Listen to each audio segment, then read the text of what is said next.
Presiden Joko Widodo menetapkan tanggal 1 Maret sebagai Hari Penegakan Kedaulatan Negara. Ditetapkan pada tanggal 24 Februari 2022. Ini khususnya bagi masyarakat Jogja, menurut Sri Sultan adalah untuk mengingatkan kembali sifat-sifat kebersamaan, sifat-sifat perjuangan dan kesederhanaan itu tetap bisa mewarnai bagi seluruh masyarakat Yogyakarta untuk memberikan sumbangsih menjadi bagian dari Republik Indonesia.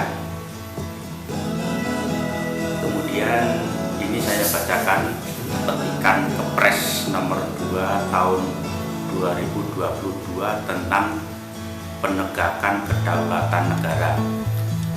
Dalam rangka menanamkan kesadaran masyarakat terhadap nilai-nilai sejarah perjuangan bangsa guna memperkuat kepribadian dan harga diri bangsa yang pantang menyerah, patriotik, rela berkorban, berjiwa nasional dan berwawasan kebangsaan, serta memperkokoh persatuan dan kesatuan nasional.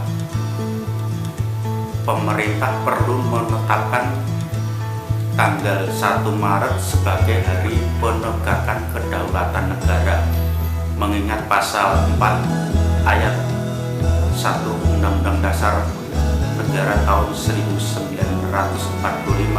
memutuskan menetapkan keputusan Presiden tentang Hari Penegakan Kedaulatan Negara. 1. Menetapkan tanggal 1 Maret sebagai Hari Penegakan Kedaulatan Negara. 2. Hari Penegakan Kedaulatan Negara bukan merupakan hari libur.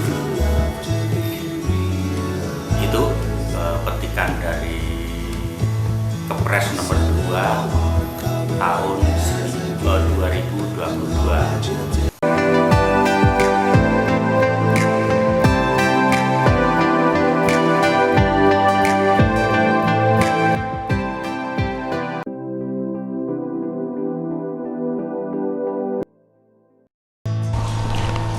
Seperti kita ketahui, kemerdekaan negara kesatuan Republik Indonesia diproklamirkan pada tanggal 17 Agustus 1945.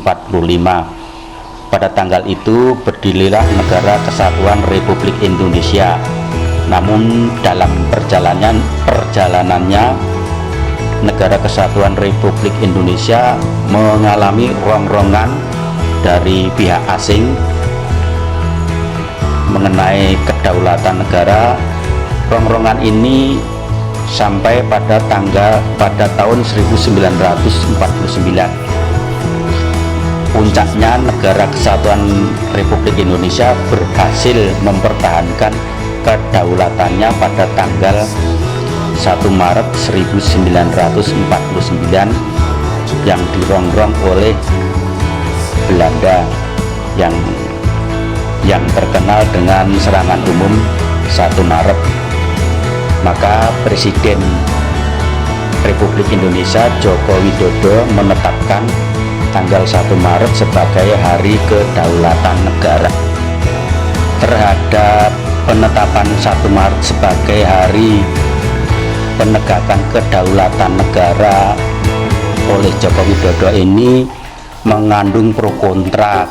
Mengapa? Karena dalam Kepres itu tidak menyebutkan Soeharto sebagai penggagas serangan 1 Maret. Namun di sini ada hal, di akhir sambutan ada hal yang menarik, bahwa Sri Sultan Hamengkubuwono ke-10 terkesan meluruskan dari perihal serangan umum 1 Maret itu. Namun menurut saya ngarso dalam Sri Sultan Hamengkubuwono ke-10 itu tidak meluruskan Kenapa? Kalau meluruskan itu kan terkesan ada hal yang salah kemudian dibenarkan.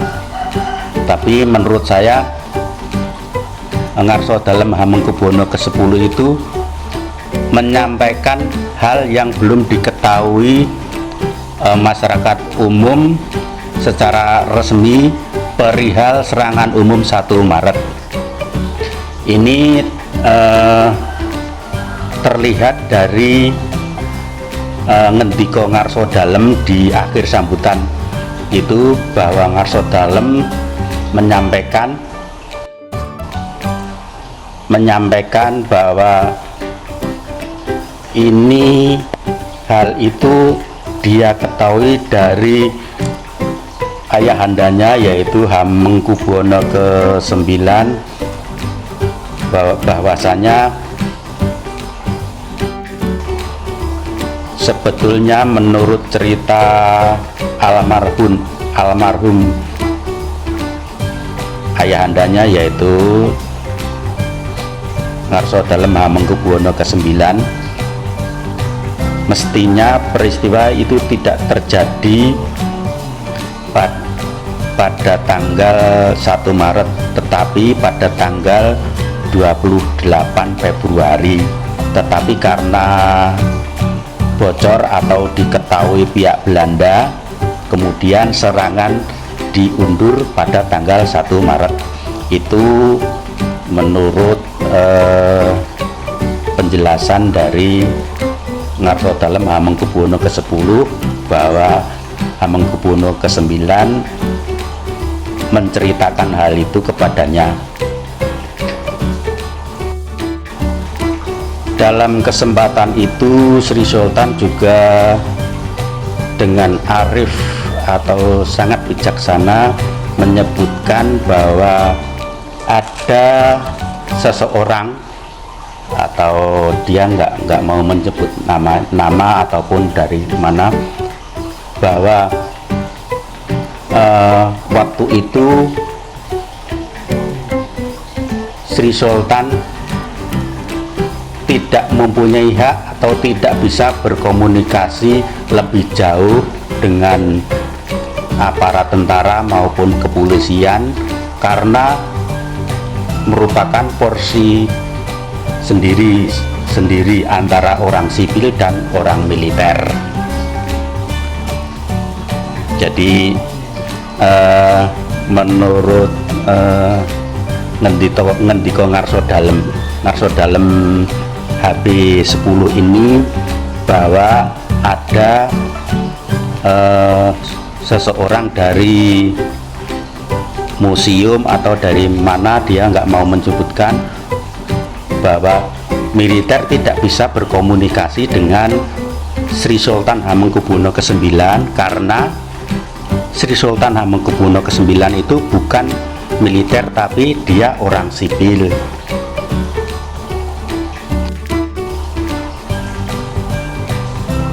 Lebih jauh kemudian Ngarso Dalem ke-10 menyampaikan bahwa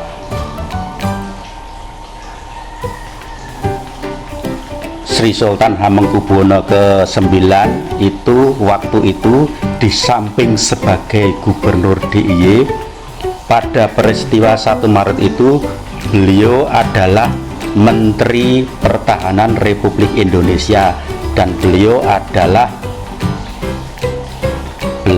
ada menyandang pangkat militer, yaitu Letnan Jenderal, sebagai Menteri Pertahanan. Dengan mengacu fakta ini, sebenarnya yang dikatakan seseorang itu bahwa dia orang sipil itu sebenarnya kurang tepat. Jadi dalam posisi saat itu Sri Sultan Hamengkubuwono ke-9 adalah sebagai Menteri Pertahanan, sehingga dengan siapapun, baik itu dari kepolisian maupun militer, wajar kalau beliau berkirim surat kepada Panglima Besar Jenderal Sudirman. Dan setelah saya telusuri jejak digitalnya, Ngarso Dalem Hamengkubuwono ke-9 memang waktu itu menjabat sebagai Menteri Pertahanan, yaitu dari tahun 1948 sampai 1950.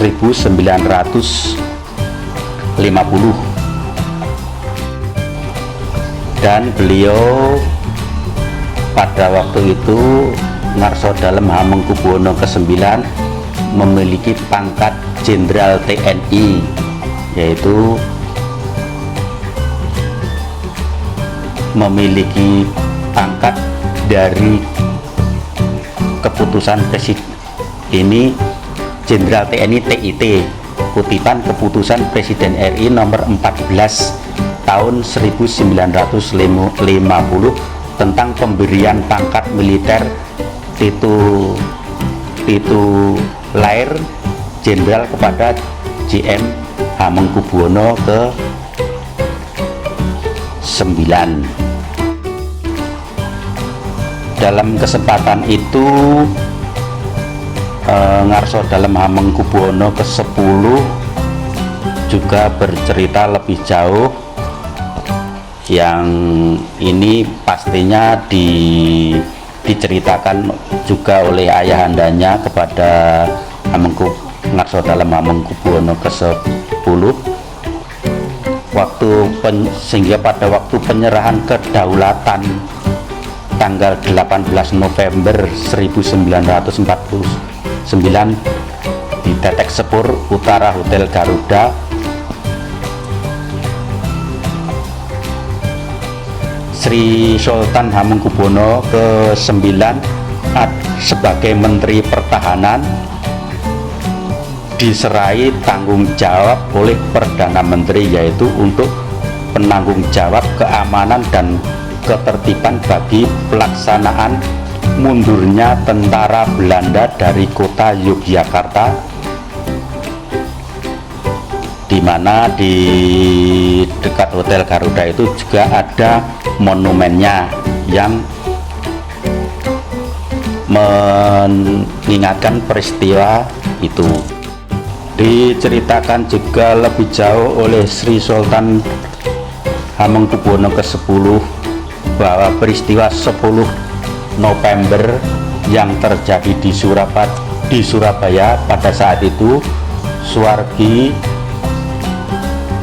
Hamengkubuwono ke-9 sebagai Menteri Pertahanan dimohon sama Gubernur Jawa Timur, yaitu Bapak Suryo, untuk bersama-sama datang ke Jawa Timur untuk memberikan support pada pejuang-pejuang Republik. Beliau melakukan itu berangkat ke Jawa Timur, dari Yogyakarta ke Jawa Timur naik mobil sendiri, dengan kesepakatan mampir dulu di Keraton Solo dan Mangkunegaran untuk meminta berpihak kepada Republik saat itu. Tetapi mungkin tidak terjadi kesepahaman, sehingga Pak Suryo minta berangkat dulu ke Surabaya untuk mempersiapkan kedatangan Menteri Pertahanan ke Surabaya di Stadion Gubeng. Dalam perjalanannya, Sri Sultan Hamengkubuwono ke-9 setelah dari Keraton Solo berangkat ke Jawa Timur, sampai di Ngawi dicegat sama pengikut Muso dan ditanya, "Kamu Sultan Yogyakarta?" Dari Sultan mengaku bukan Sultan Jogja. Kemudian mobil itu bisa jalan lagi sampai Stasiun Gubeng Surabaya. Setelah sampai di stasiun Gubeng Surabaya, baru tahu bahwa Pak Suryo telah meninggal tertembak oleh di Ngawi oleh pengikut Muso tadi. Ternyata punya selidik, mobilnya Pak Suryo sama Pak Sri Sultan Hamengkubuwono ke-9 ternyata keliru. Jadi mobilnya Pak Sri Sultan Hamengkubuwono ke-9 dinaiki Pak Suryo, kemudian mobil Pak Suryo dinaiki Sri Sultan Hamengkubuwono ke-9. Peristiwa itu kok bisa terjadi? Menurut penuturan Pak Sultan, kurang tahu kenapa bisa seperti itu. Tapi kalau menurut logika saya, mungkin pas di stasiun pas di Keraton Solo itu kan terjadi pertemuan di Keraton Solo, kemudian tidak ada kesepahaman atau gimana, kemudian Pak Suryo ingin berangkat lebih dulu,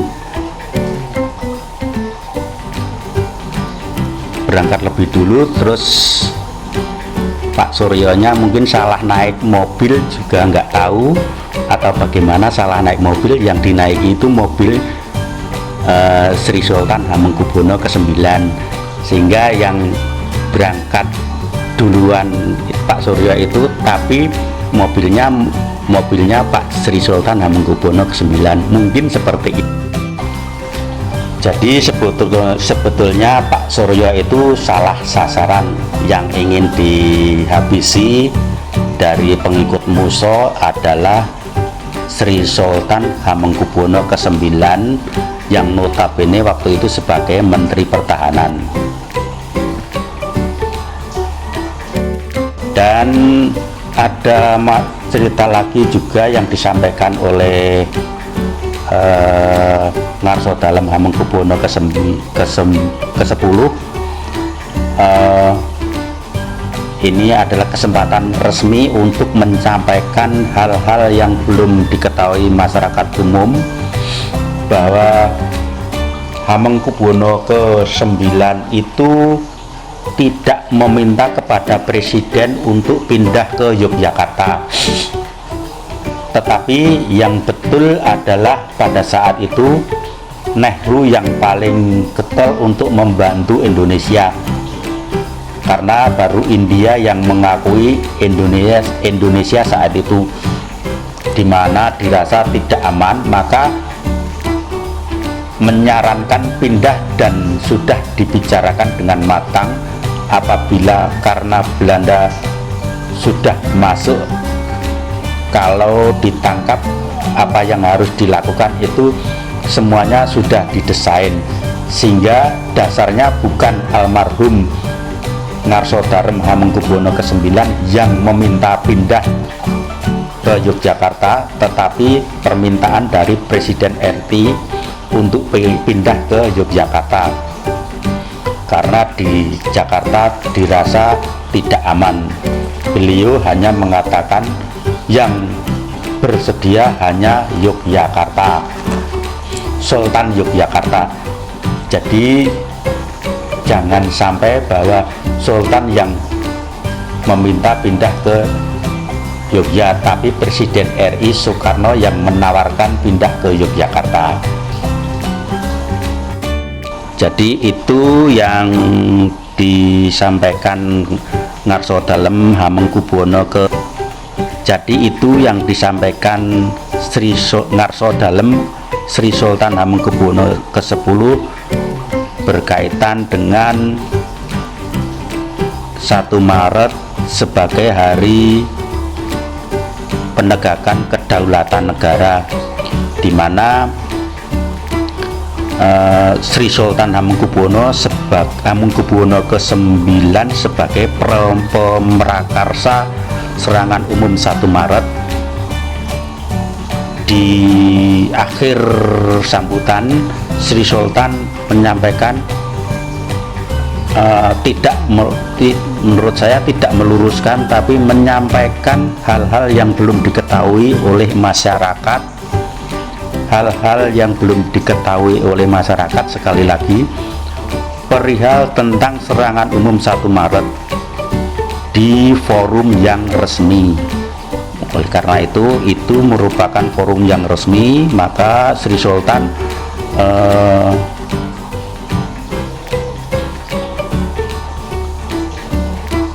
menyampaikan kepada masyarakat luas. Itu mungkin dari ulasan New KNI TV. Kalau pemirsa semua sepakat dengan apa yang diulas dengan New KNI TV, monggo silahkan subscribe, like, dan komen di channel saya. Terima kasih.